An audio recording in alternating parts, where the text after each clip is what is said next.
Hello and welcome everybody. I'm MTG Gaming Bob. Thanks for tuning in. 2020 was the year of the land cycle, and I'm going to explain why in this episode. Also, I'm going to give an update on our giveaway, so please stay tuned.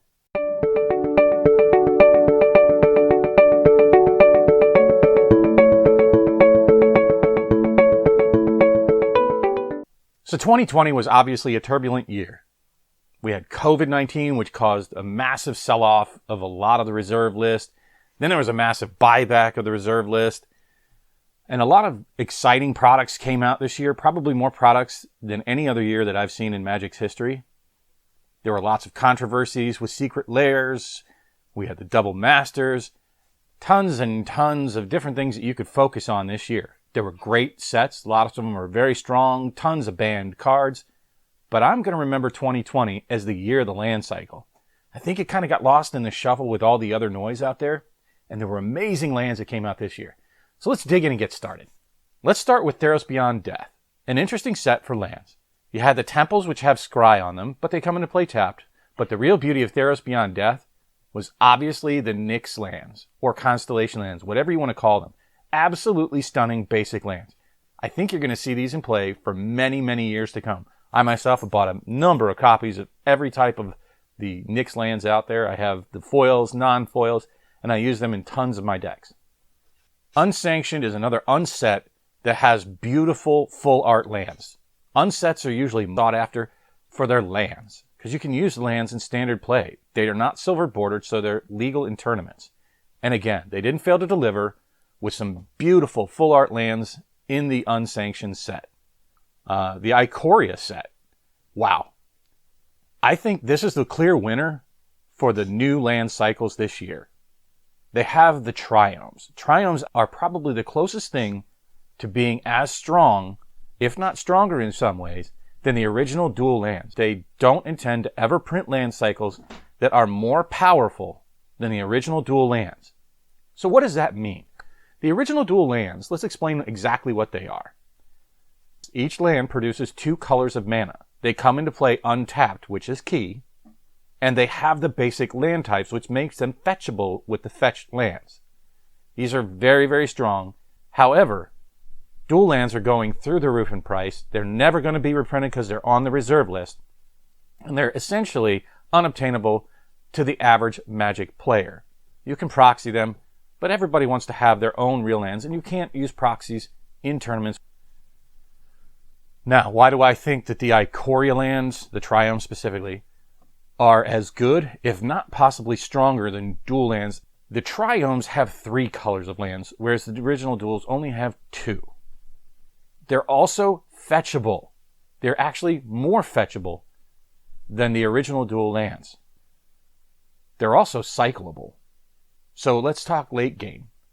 Late game, you already got 15 lands out there, who knows, however many you have. You definitely don't want to be pulling more lands, or you usually don't want to be pulling more lands. So let's say you pull an original dual. Not very helpful in late game. If you happen to pull a Triome in late game, you can cycle it away. I think over time, people are going to recognize just how good these Triomes actually are, and I believe that they're going to go up in value. Ikoria set is also the Bonder's Enclave, yet another land that you can use in late game for draw. That's pretty important. A card draw engine from a land. Not a lot of lands out there can do that. Jumpstart. I think a lot of people overlook the lands in Jumpstart. Everybody talks about the Phyrexian land, the black land that has the Phyrexian writing on it, which is great for flavor, and for those of you seeking it, I completely understand. But I believe it overshadowed some of the other land cards that are really fantastic out of Jumpstart. They have incredible art that's very unique to a lot of the basic lands. There's 1 per pack, and there's a number of them out there. They are already over $1 a piece, generally, for each of the special art lands. So probably the most overlooked and undervalued land card of the year goes to Jumpstart, and that's the Thriving Land Cycle. The way that these amazing dual lands work is that they have 1 color of mana printed on them, and you get to choose what the other color is that it produces. Now, they do come into play tapped, so that's always a drawback. However, if you're running 3 or more colors, it's fantastic for color fixing. Now, these amazing cards are less than $1 a piece right now. I highly suggest you pick up play sets of each.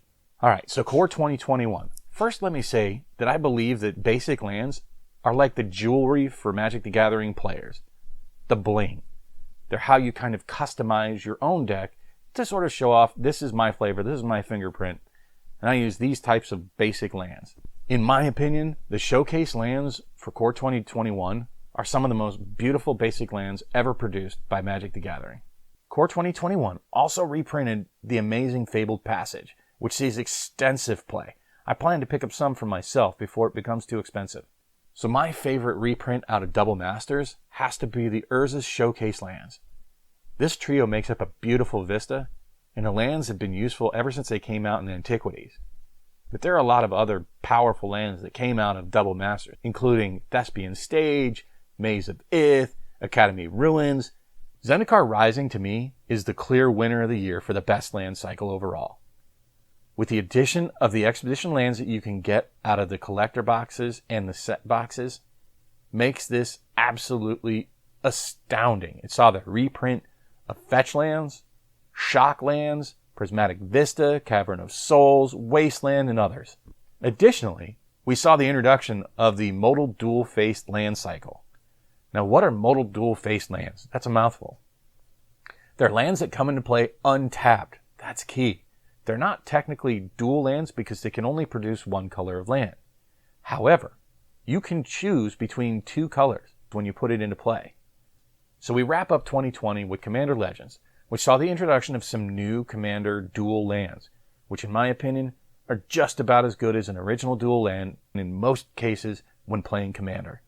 We also saw Commander Legends produce some other useful lands like Command Beacon, Command Tower, Opal Palace, and others. Lands have always been a critical part of Magic the Gathering. This is reflected in the prices that we see on dual lands, Gaia's Cradles, Sarah's Sanctums, Fetch lands, and more. The lands that I've covered here today are nowhere near the prices of those, and in many cases they can be just as useful. So I highly suggest before these things climb too high and get out of reach, start purchasing some of the lands that you feel might be useful for your playstyle. I'm confident that the land cycles from 2020 are going to have an impact on Magic the Gathering well into the future. And 2021 is also off to a great start. So just a quick update on the giveaways. Last episode I didn't mention that you also need to be a subscriber, so please hit the subscribe button and leave a comment. We're already at 14 subscribers, so we're getting pretty close to our first giveaway. Thanks again for watching. Please spread the word, and have a great day, everybody.